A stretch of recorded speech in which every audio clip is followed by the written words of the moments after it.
The 1930s were a dark time for Cleveland, Ohio. The Great Depression had gripped the city, filling its streets with the desperate and the displaced. Shanty towns sprouted up along the Cuyahoga River, filled with men and women who had nowhere else to go. It was here in the shadows of industry that one of America's most brutal and mysterious serial killers would leave his mark, the so-called Mad Butcher of Kingsbury Run. It started in September 1934, when the remains of a young man washed up on the shores of Lake Erie. His torso had been cleanly severed, his limbs missing, his head gone. He would never be identified. He was simply victim zero. A year later, in September 1935, another body was found. A vagrant stumbled upon the mutilated remains of two men in Kingsbury Run, a stretch of land east of downtown that had become a haven for the homeless. Both bodies had been decapitated, their torsos severed, their skin treated with a chemical that left it unnaturally smooth. The police were horrified, but they had little to go on. The victims, like the first, were never identified. Then came 1936. February brought the discovery of a woman's torso wrapped in a half-frozen burlap sack, dumped in the snow near Euclid Beach. Her head was missing, and like the others, her body had been drained of blood.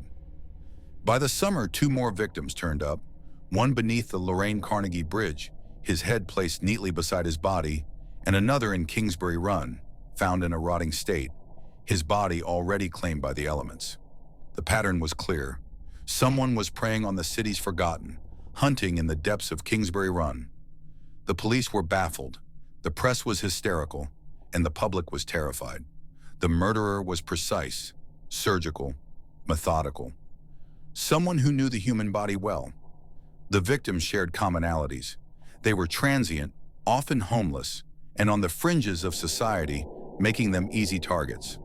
Some were identified, like Edward Andrassy, but many were left unnamed, reduced to descriptions in police files. Eliot Ness, the famed lawman who had brought down Al Capone, was now Cleveland's safety director. Under intense pressure to stop the killings, he led an aggressive raid on Kingsbury Run in 1938, setting fire to shanty towns, rounding up vagrants, interrogating anyone who might be involved. But the killings didn't stop. In 1938, two more victims were found. One man's remains were pulled from the Cuyahoga River, his torso separated from his legs, his head nowhere to be found. The other was found beneath a bridge, his body cut cleanly in two. The killer had struck again, leaving behind his usual signature: decapitation, dismemberment, and a complete lack of remorse. Then suddenly the murder stopped. Investigators desperately searched for patterns, questioning whether the murderer had a medical background. Some believed he was a doctor, skilled in dissection. Others thought he was a butcher, someone comfortable with knives and dismemberment. A few suggested the killer had access to chemicals, given the odd treatment of the victim's skin. By 1942, Eliot Ness had left office. The case had gone cold, and the Mad Butcher of Kingsbury Run had faded into legend. Theories swirled. Some believed the killer had died or been institutionalized. Others thought he had simply moved on, taking his brutal trade elsewhere. One suspect, a doctor named Francis Sweeney, had been interrogated extensively by Ness. He failed a lie detector test, checked himself into a mental institution soon after, and died in 1964. But no evidence ever directly linked him to the crimes. Some believe Eliot Ness knew the identity of the killer, but never had enough proof to make an arrest. Rumors persisted that Ness had a suspect in mind, possibly Sweeney, but without physical evidence, his hands were tied. There was also speculation that the killer may have fled Cleveland, continuing his crimes in another city under a different name. The Cleveland torso murders remain one of the most terrifying mysteries in American history. A killer who operated in the shadows, taking lives with surgical precision, and then vanishing as if he had never existed.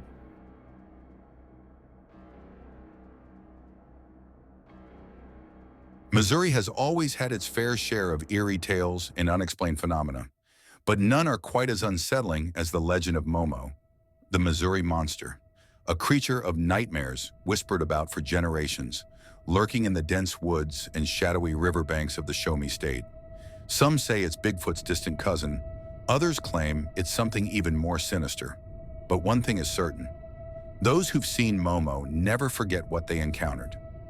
The most infamous sighting occurred in 1972 in the small town of Louisiana, Missouri.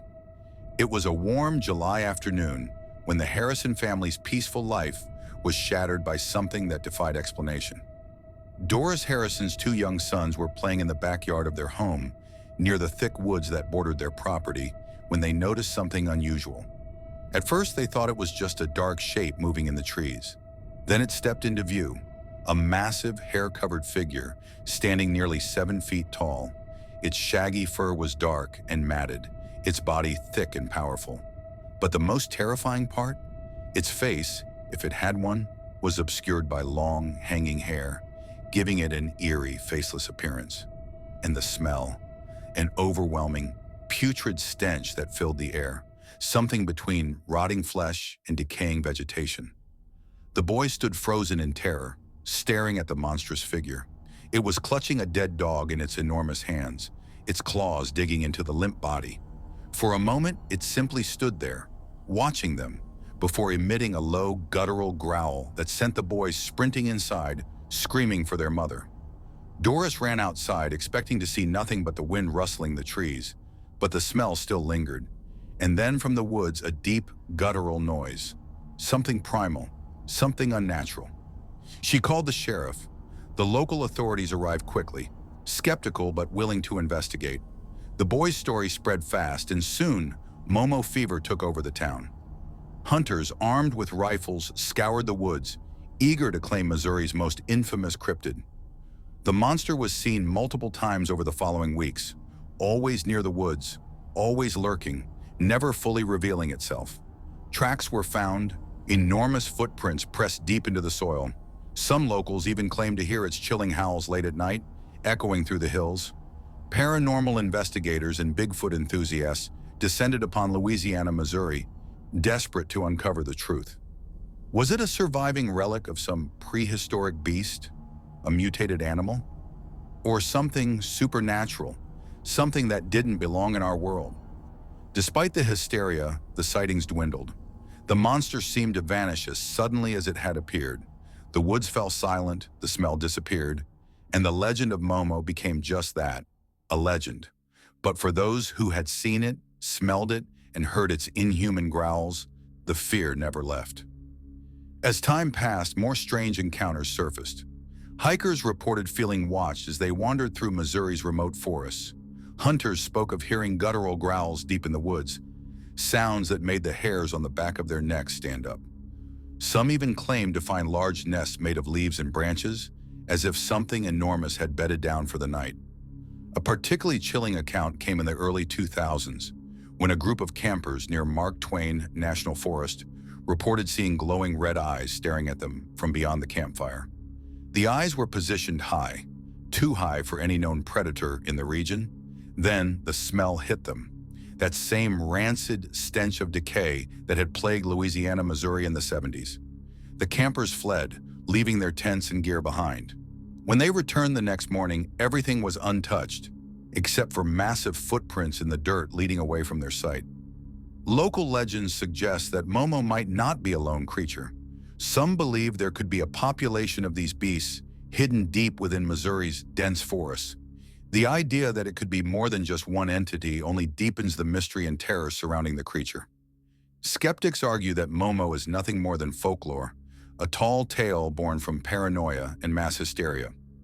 They claim it was likely a misidentified bear, a prank gone too far, or a hoax designed to stir up excitement in a sleepy town. But those who have come face to face with it, those who have felt the icy grip of fear tighten around their chests as they stare into its faceless form, know otherwise.